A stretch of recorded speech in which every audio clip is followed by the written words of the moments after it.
Thank you to all. I've organized this gathering and have invited me and brought me through this event, which is very, very interesting.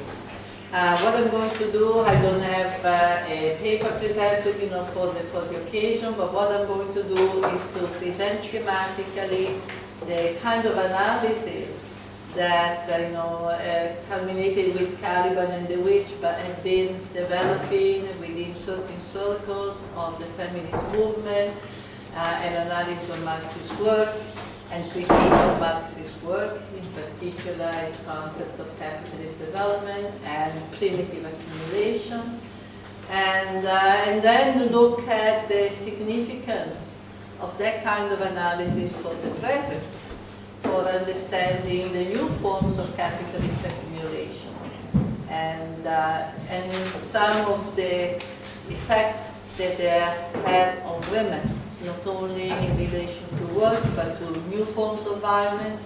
And for example, one outstanding form of violence has been the return of witch hunting, which has now, in the last 3-4 decades, affected large areas of Africa, India, as well increasingly Asia and part of Latin America.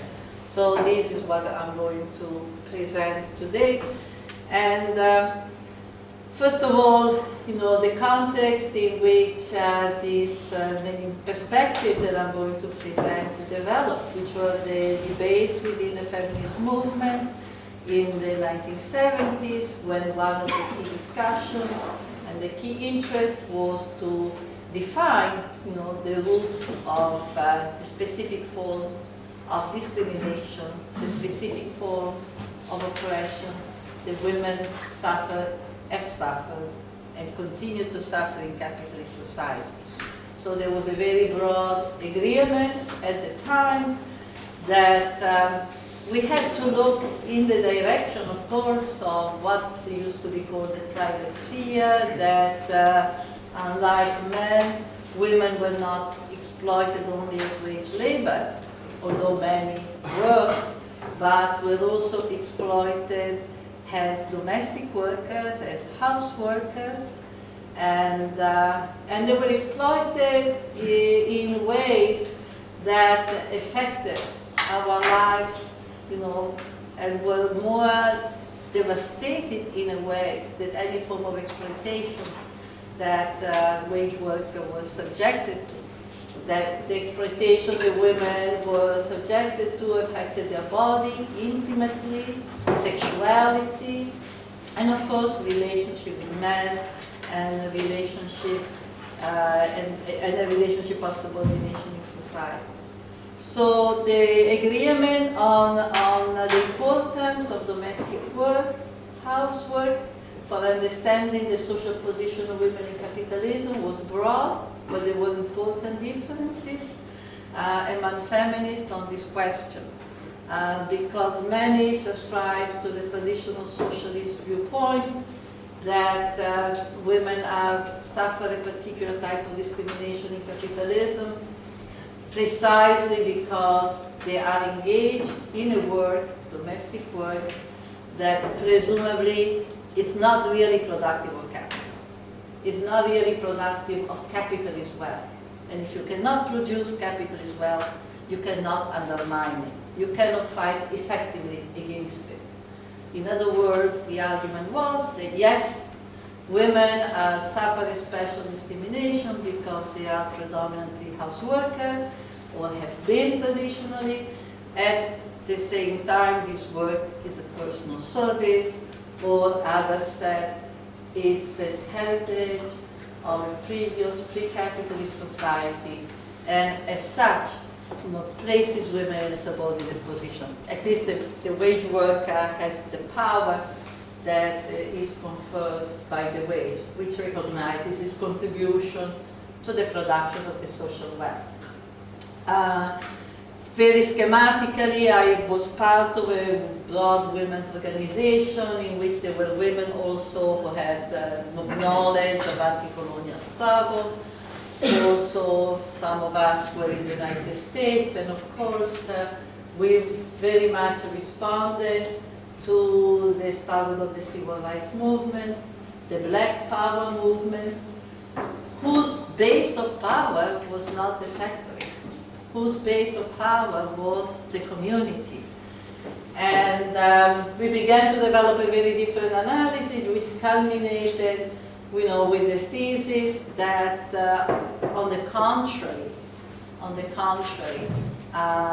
what is called domestic work is perhaps the most important work in capitalist society, because it's the work that produces the worker. It's the work that produces people's capacity to work. And as such, far from being marginal, far from being secondary, far from being a personal service, it's in fact the infrastructure that supports every kind of activity in capitalism. So that we redefine what the capitalist organization of work consists of, describing it as an assembly line that really begins in the community, in our bedroom, in our kitchen, and on one side produces commodities, on the other side produces the producers of the commodity. And we came also to the conclusion that the invisibility of this work, and its definition as non-real work depended on the fact that in capitalist society, more and more wage, labor, and work have become synonymous. In other words, that the unpaid character of this work has been fundamental in its invisibilization and naturalization as women's labor. In other words, that the lack of recognition of domestic work as real work did not depend from its actual function in capitalist society, but depended from the unpaid nature of this work. And of course also that it was important for the capitalist class, crucial for the capitalist class, to define this work as non-real work, because as we put it, and I'll still put it this way, had they recognized this work and remunerated it, probably the capacity to accumulate would have been far, far more reduced than it has been historically. In other words, if there hadn't been millions of women in the community doing the many, many, many tasks that reproduces daily and generationally a worker, if they had not been there, the capitalist class would have been forced to create a whole reproductive infrastructure that would have certainly curtailed significantly their gains, their capacity to accumulate. So, and when we look to Marx, when we turn to Marx to understand, to gain, we realize that Marx had a very crude analysis of how labor power is reproduced. In the few chapters in which he describes the production of labor power, Marx truly, it's quite astounding, because his argument is that the worker reproduces himself or herself, truly only through the market. And in other words, the worker earns the wage, with the wage buys the commodities that are necessary, the necessities of life. And by the way, for Marx, there are very few. It's food, fuel, housing, no sex, right? And that's how the worker reproduces himself, right? So there is no idea that any of those commodities needs to be cooked or cleaned, or the whole area of domestic work is completely absent, right? As I said, it doesn't even mention, prostitution, sex work, even though we know that the majority of wage work in the Industrial Revolution, the period of the Industrial Revolution, actually, were buyers of sexual services of proletarian women. So we realized then that Marx's analysis of capitalism had left out broad areas of activity, all the area of activity that we began to define as the reproduction of everyday life, the reproduction of labor power. And with that perspective, I decided to look into the history of capitalist development precisely from that perspective. In other words, this was the clue that the analysis that Marx has given us of capitalist development is an analysis that has been very theologically directed to not only the understanding of the condition that allow for capitalist development, but basically theologically directed to the formation of the industrial system and the wage industrial proletariat. No? So the question was, well, what it would look like to look at the history of capitalist development if we looked at it from the point of view, I wouldn't say of women, but mostly of social reproduction. From the point of view not of the formation of the wage worker, but of the formation of an unpaid, unwaged house worker. And from the point of view of the transformation, not just of production, in terms of the formation of commodity production, but from the point of view of the transformation in the condition of producing workers, in producing laborers, right?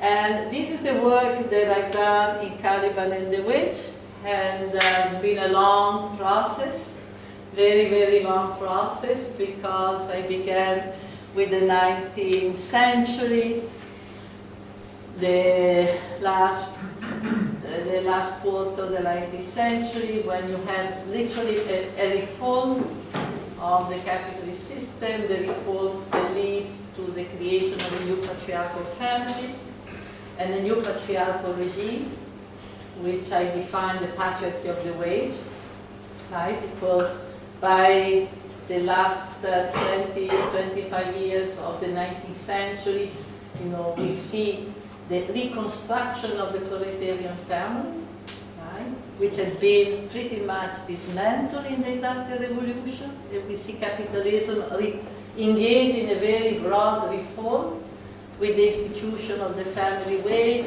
and basically the reconstruction of the capitalist, of the proletarian family, with the housewife at the center, right, with the children now being sent to elementary school to be trained as worker, and with generally a new investment by the capitalist class into the reproduction of work.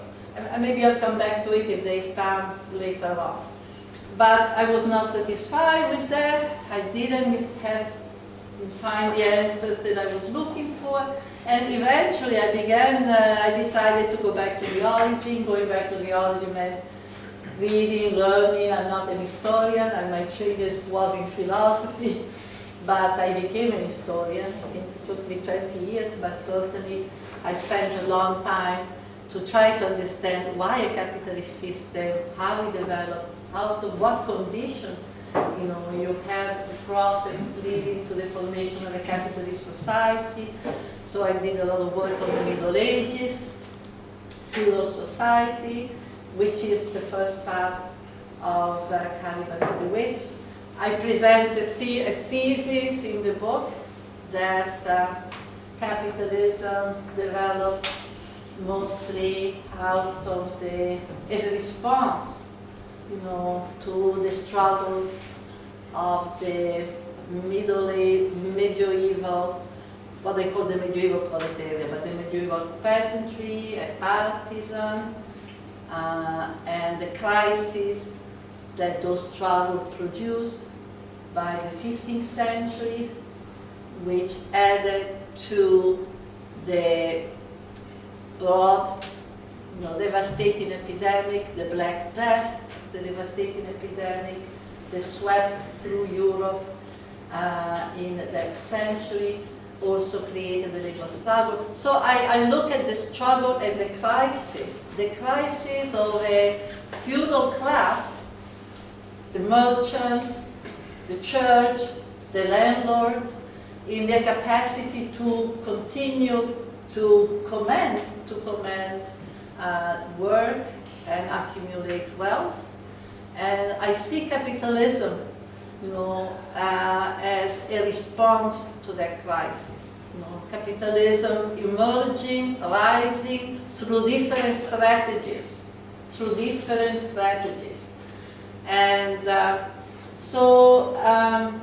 and that's how I met the question of primitive accumulation. The question of primitive accumulation, which of course is answered by Marx, through the description of the expulsion of the peasantry from the land and the conquest, the slave trade. But looking at that process through the question of reproduction, through the question of social reproduction, it became very clear that much more was necessary than what Marx had described.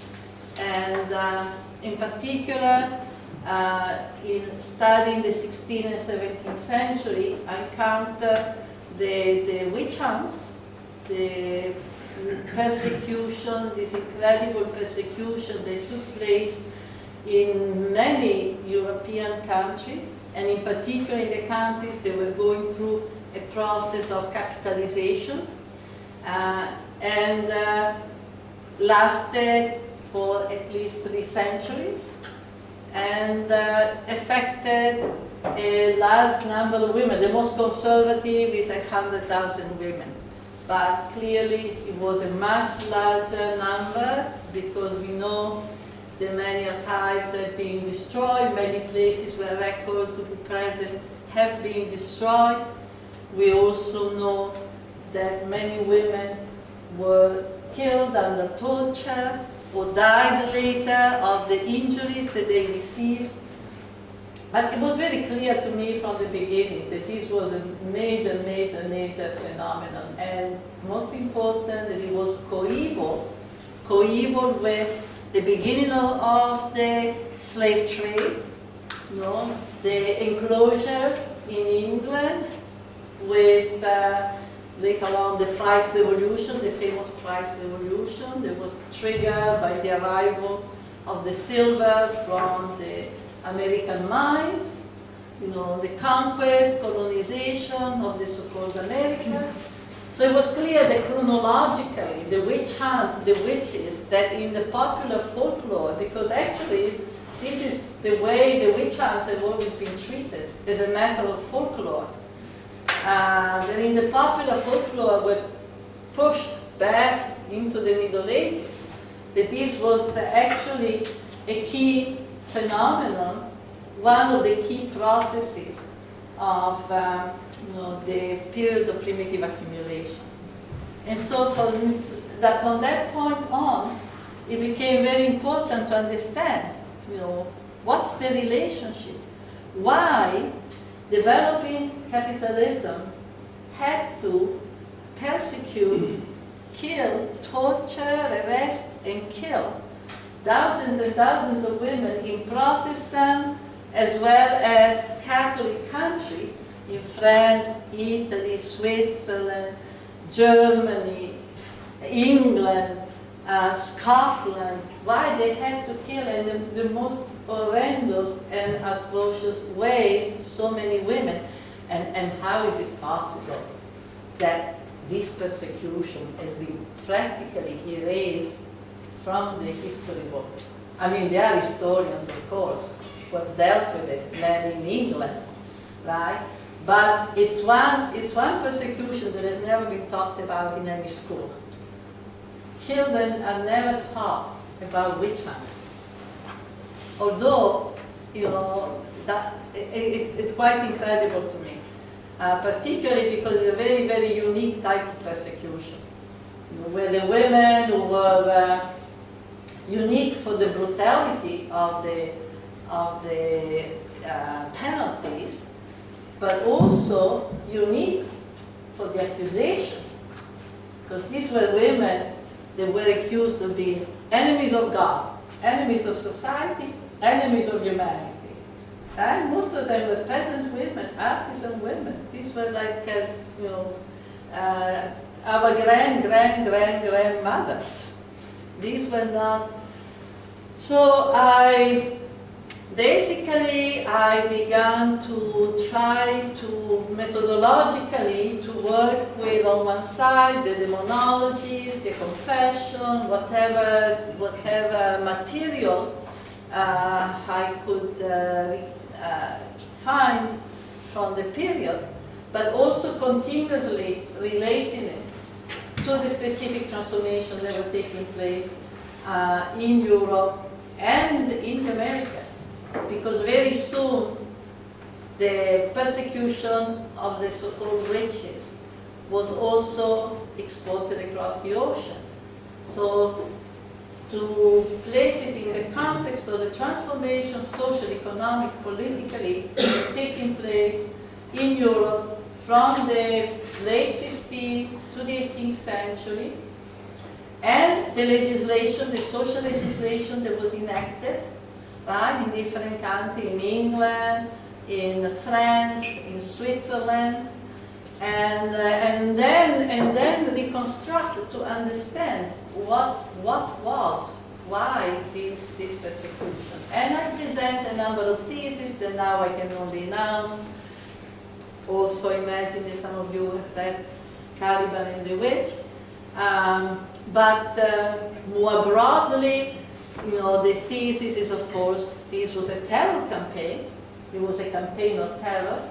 And in fact, I often associate, the witch hunts of the 16th, 17th century, with the campaign against terrorism today.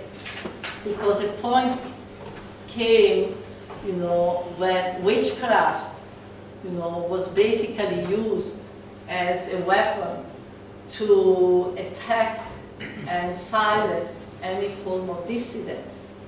And also the charge of witchcraft was, conveniently vague. You couldn't prove empirically, for instance, that witches at night, while their bodies were in a bed, were actually flying hundreds of miles away to these incredible meetings with the devil, right? So you cannot prove that, and in many ways it has the same kind, it has very, very interesting relationship to the charge of terrorism, because in both cases the charge is so horrendous that special measures were justified against it. It was considered a crime against which you could use any measure, any penalty for its, excess evilness. At the same time, it couldn't be proven empirically, right? So you can only prove it by torturing women to death and forcing them to agree that they were witches and denounce other women. That's in fact how a witch hunt would begin. One woman is arrested and 10 in the end are accused and burned. So briefly, what I began to do is to connect the witch hunt, and this is one of the main theses of the book, to the dismantling, the dismembering of the reproductive system that had been dominant in feudal society, with the loss of the land, the dispossession, and process of massive pauperization, the disintegration of the community solidarity, the major attack that begins with the 16th century on every form of communitarian relation, right? It's a big attack. I mean, England and Scotland, particularly Scotland, but also England. Anything that was part of a communitarian culture, right, became demonic. So you forbid everything. This is the period in which you have a mass, mass penalization of collective feasts, right? For example, the dances around the maypole, the pilgrimages, you know, even the popular sports, anything that brought people together. You really see a ruling class when you look at the witch hunt and when you look at the social legislation. You see a ruling class that is in fear. And they are obviously in fear because they are a massive process of land expulsion of people from land, and dispossession is the period where thousands of vagabonds take the road, or try to take the road, because in reality, if you were caught, they would cut your ears, they'll cut your nose, and eventually they'll kill you or enslave you, right? There's a very interesting parallel with what is happening to immigrants today, right? The struggle, in fact, Marx speaks about it, the bloody laws against the vagabonds that were implemented in England and Scotland. You know, anybody who, because being expelled didn't mean that you were not expected to work in the locality. You know, as it was said this morning, you know, in fact, this is exactly the moment the witch hunt takes place, at the very moment, right, when the merchants are moving into the countryside across Europe and taking advantage of all these peasants who are being thrown out and putting them into the put-out system. So that the former peasant woman or artisan now becomes the spinster, now becomes the woman who with her children all day, they're now beginning to spin the wool under the control of her husband, who is the one who takes the money. He takes the money, yeah? But ultimately under the control of the great merchants who are coming all throughout the countryside, escaping the high wages of the guilds, that were typical of the towns, and reconstructing a whole, I would say, industry. They called it industry. They didn't mean that they had the technology, industrial revolution, but industry in the sense that it was not a natural process, industry, human industry. And so this is the moment in which you have a capitalist class who is engaged in a massive process of dispossession and terrorize about the fact that now you have beggars, you have vagabonds, and you have a potentially insurgent class around them. And many of them were particularly older women, because the most penalized, right? Those who were, in a sense, you know, experiencing, you know, most cruelly the loss, you know, of the communal regime, the loss of the commons, right?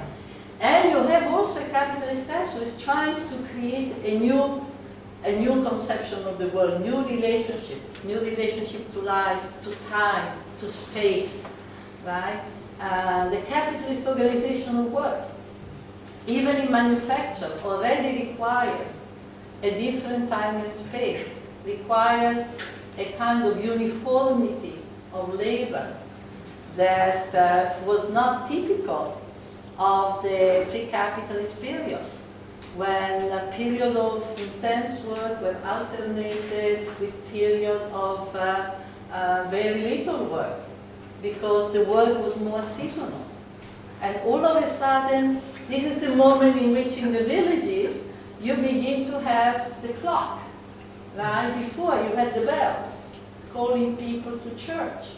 Now you have the clock. The clock begins to regulate work time. So it's a whole major transformation, and I connect the charges against the witches to this transformation of everyday life. For example, very interesting, the charge that the witches would operate at night in the obscurity of art. All right, they operate in the obscurity, right? And because the obscurity, of course, is a time of illegal meeting, organizing. It's also the time when workers are supposed to sleep, right? So the night, there's a criminalization of the night. There's a particular time and space in which,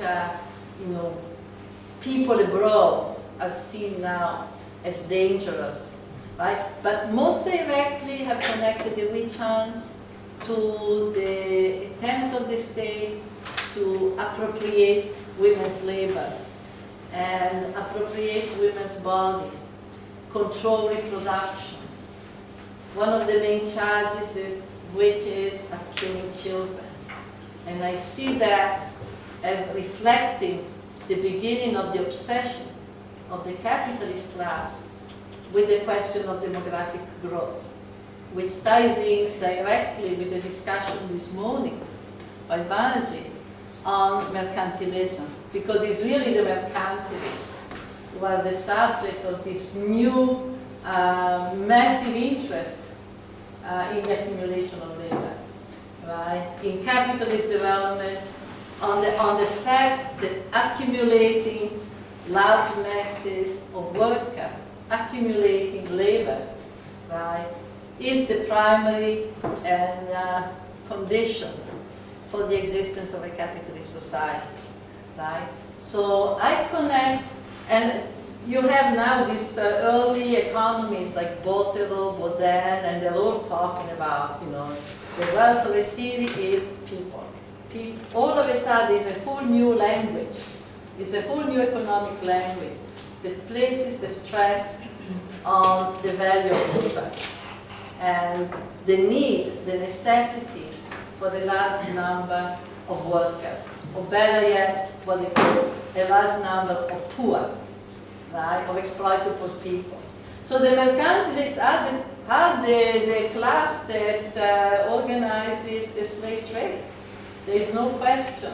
They are those who are organizing the pull-out system. I completely agree with the presentation that Banji was given today. It is absolutely impossible to justify historically the separation between mercantilism, capitalism, and industrial capitalism. And I think that the left has accepted or promoted the distinction for so long because there's a whole bias with regard to industry, and particularly the industry based on automation, large-scale industry that has always played in the Marxist tradition a special place in the history of human liberation. And that's a whole problem in itself. So I connect the question of one of the goals of the witch hunt to the need to enclose the women's body. So I'm saying there's not only the enclosure of land, we have to speak of other types of enclosure. Capitalism had to enclose the body of women, had to turn the body of women into a machine to produce workers. And of course it had to control female sexuality. Female sexuality is, the control of female sexuality is crucial, both in terms of channeling procreation, channeling sexuality towards procreation, but also in terms of creating a different work discipline. Sexuality can be subversive of the work discipline and so forth. Third, very, very important, the destruction of communal relations. The destruction of communal relations, fundamental. When I said before that a trial begins with one woman and at the end these 10, 15 women were indicted, right? It's basically the demonization of women's organization. It's the demonization of the network of women that was typical of every village, typical of every corner of feudal society, where labor was fundamentally collective. So that, what does it mean for the present? What does it mean for the present? And tell me how much I have, 5 minutes. I think that for the present is very important because it enables us to see and to understand why at a time in which we are witnessing processes that evoke again the period of primitive accumulation, massive dispossession, land privatization, disinvestment by the state. Fundamentally, what we call primitive accumulation is a war against the means the people have to reproduce themselves, right? And when Marx speaks of the separation of the producer from the means of production, this is what he's talking about. He's depriving people on a mass level, and we say now on a global level, of the most basic means to reproduce themselves on an everyday basis. That means land, forest, access to waters. It means also, now we can say, secure forms of employment, a government investment into reproductive services, and the list goes on. That, the debt economy, is also a means of primitive accumulation, right? Because today the debt economy, there's a lot to say about the question of debt. So we are now clearly in a period, and in a period in which primitive accumulation seems to have become permanent. And I think it will be interesting discussion to see why primitive accumulation seems to have become a permanent process. You know, what is there? Yeah, I think there are various hypotheses ranging from the high level of struggle, which I think exists, open and subterranean, as well as this historic stagnation of capitalist accumulation, stagnation of growth, clearly in Europe, but also in the United States. More and more companies are buying back their bonds rather than investing into new ventures, which I think is really quite significant. So there's a whole question which I think is important to discuss, because in terms of looking at the future, what can we expect? Can we expect, is this a crisis that is momentary, contingent, or is actually a very long-term crisis? And it's also an indication that if we hope in a future more humane capitalism, we might be in for a very great disappointment.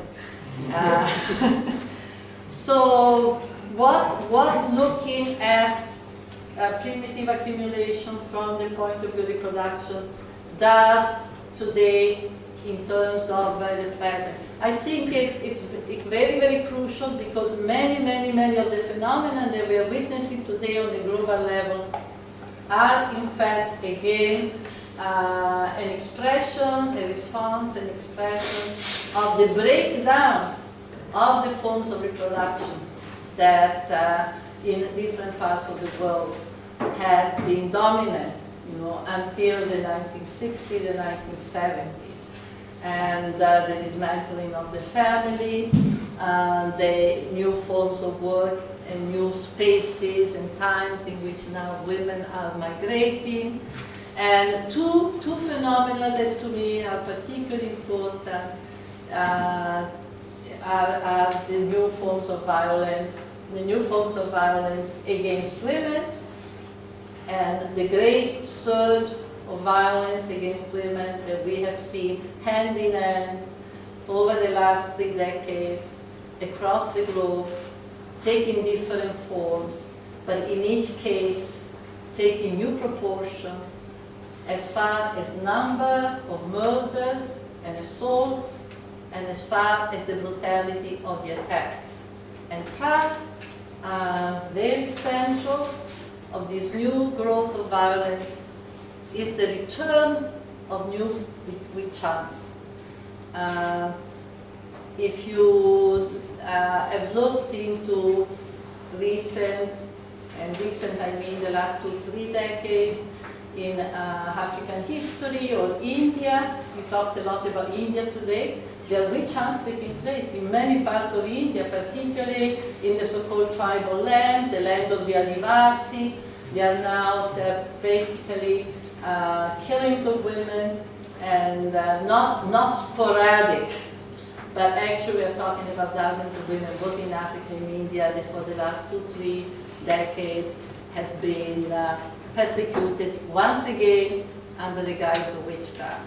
And I've done some work, I've written something on, done some research on this process, and again, I think it can be shown that there's a direct connection with the same phenomena that characterized primitive accumulation in the 16th, 17th century.